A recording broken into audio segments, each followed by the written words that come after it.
right, so we are going to work on simplifying expressions, okay? So Ms. Thornberry wrote 3 examples of expressions on the board as shown. Use the examples prediction, write your prediction of what makes something a mathematical expression in the space below. Okay, so you got negative 25, 30a plus 8, and then you have negative 4.2 plus 9y minus 13x. So an expression is a mathematical phrase that can contain numbers, variables, and operators like addition and subtraction.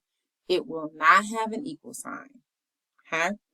A term is a constant or a variable in an expression and is separated by like addition or subtraction.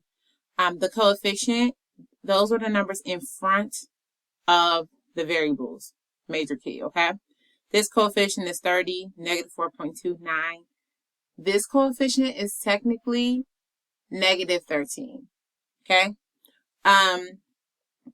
So in like terms must have both the same base or variable and the same power, okay? For them to be like terms, all right? So let's see. Come here. All right.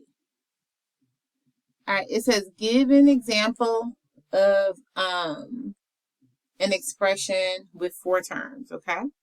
So we can say maybe, I don't know, like 2x plus 3a minus 5 plus, I don't know, like 2d, okay, whatever, okay? Anything. List all the terms in the expression below, okay? So there are 4 terms here, okay? Basically, they're just all of them. Like, it's 6x, and then this is negative 10y, then 13, and then 5z, okay? List the coefficients, okay? So those are the numbers in front of the variables. So I see 1, 2, 3, okay? 3 coefficients, so I got 14, and then I got negative 7, and then I have negative 2, all right? Give an example of a like term for each of the following. So a like term for 14y would be like negative 3y, okay? For negative 9b, let's say that's, I don't know, 50b. A like term for 200, let's say that's negative 4, okay? Or even like 1.5, any number, okay? And then h squared. So this is important. So h is not a like term for h squared because they have a different power. Like this is to the second power and this is technically to the first power. So like this would have to be to the second. And then you could say like 3h squared or negative 3h squared, things like that. All right. Circle the letter of any card that gives examples of like terms, okay? So these both have C's, so check. These are like terms. These both have 2.2, but this is an N term, and this has no variable, okay? That's not a like term. This has a Y, this has an X. That's not a like term, even though they both have 6's. This has D squared and D squared, okay?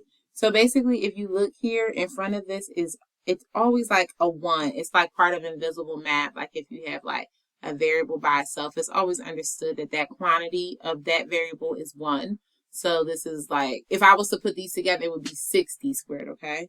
So this one, and this one, because these are numbers, and numbers are, you know, like terms. Okay. We can simplify expressions by combining like terms. Okay, so that's what goes here, like terms. Oops, oops, oops. Like terms.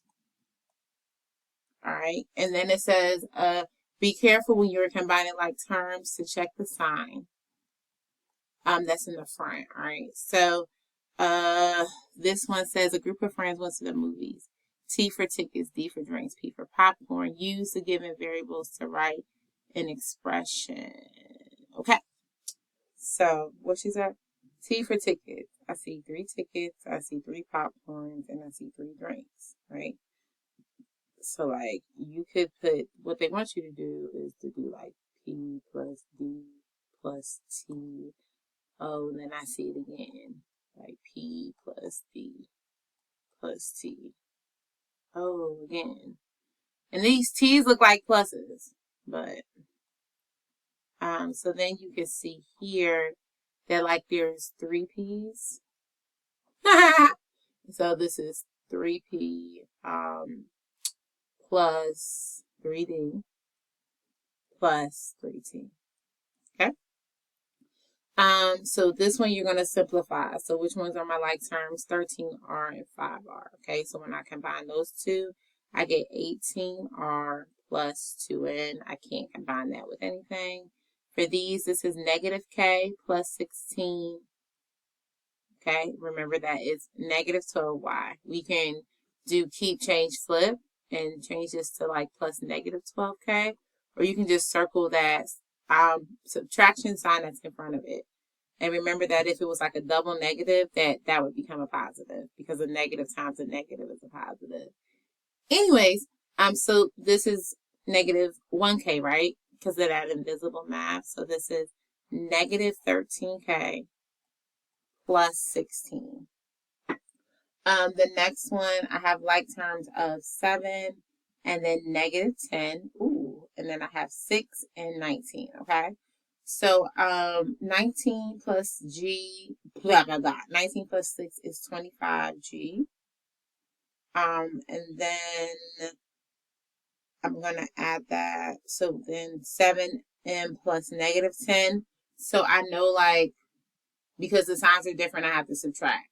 The biggest absolute value is 10. Okay, so I know it's negative. So it's negative 3M. Okay. Usually, like when you write your answer, it's usually in alphabetical order. And it's usually like by degrees too, but we'll talk about that. But it doesn't matter. If it was negative 3M plus 25G, it's the same thing. All right, so this next one is so you have your B's, right, are these two, okay. And so this one right here, oh Lord, and that one too, they're all like terms, okay. Well, I'm gonna rock with this first. So I'm gonna do negative 0.3B plus this. And so like think about it like if it was 18, like if it was 18.7 plus 0.3. Okay, I would just add this, right? 0, okay, the 1, so it would be 19. But and like it's the same energy, okay? Like it's when I do this, oh there we go. When I do this, like I'm gonna do negative 18 0.7B. All right, when I combine that with negative 0.3B, I'll get negative 19B. And then I'm going to add that with 4B. Now, these signs are different, so I have to subtract. I already know that the answer is going to be negative because out of 19 and 4, 19 has the biggest absolute value, right? So I know it's going to be negative. So then I do 19 minus 4, and that's 15. So the answer is negative 15. Okay? Another one. Let's see. We got these numbers here. So I got negative 9, negative 7, plus 14. So I got negative 9 plus negative 7. They're both negatives. I'm going to add them. So that's negative 16 plus 14. Okay? I'm going to subtract these. Who has the biggest absolute value? The 16. So it's going to be negative 2. All right? So now I'm going to look at the B's. So I have a half a B, 8B, minus B. So I'm going to do this first. So because this is 8B minus 1B.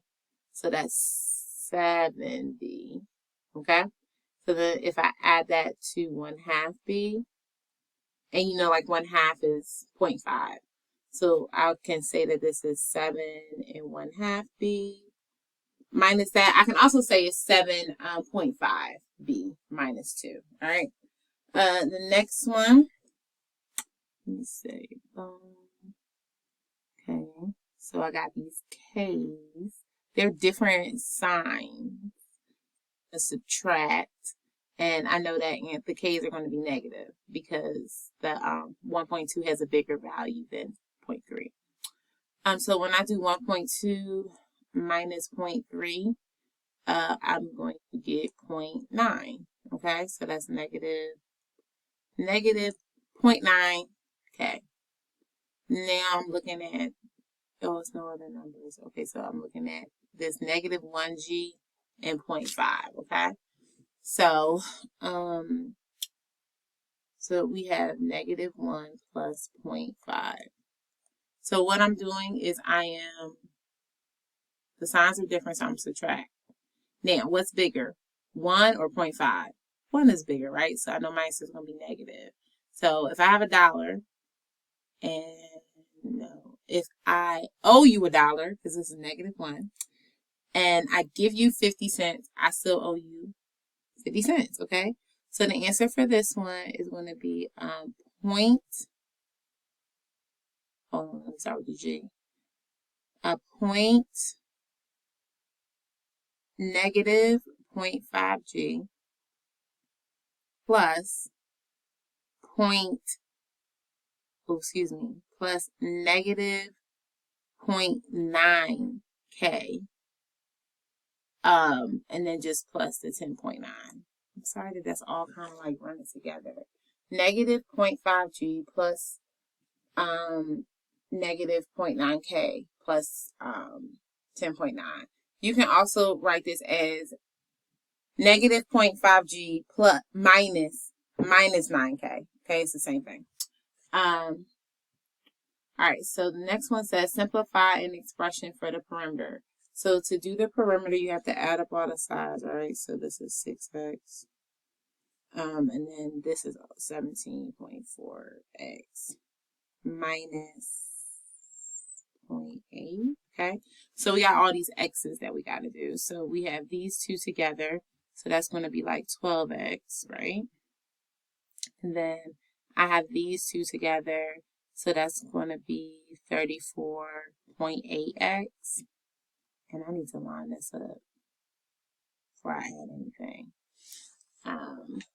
Go back. Okay. Let's see. So we got 34. Put the 3 here, the 4 here. 0.8. Okay, x. All right. So when you add those, right, because we're finding the perimeter, this is going to be 0.8x, right?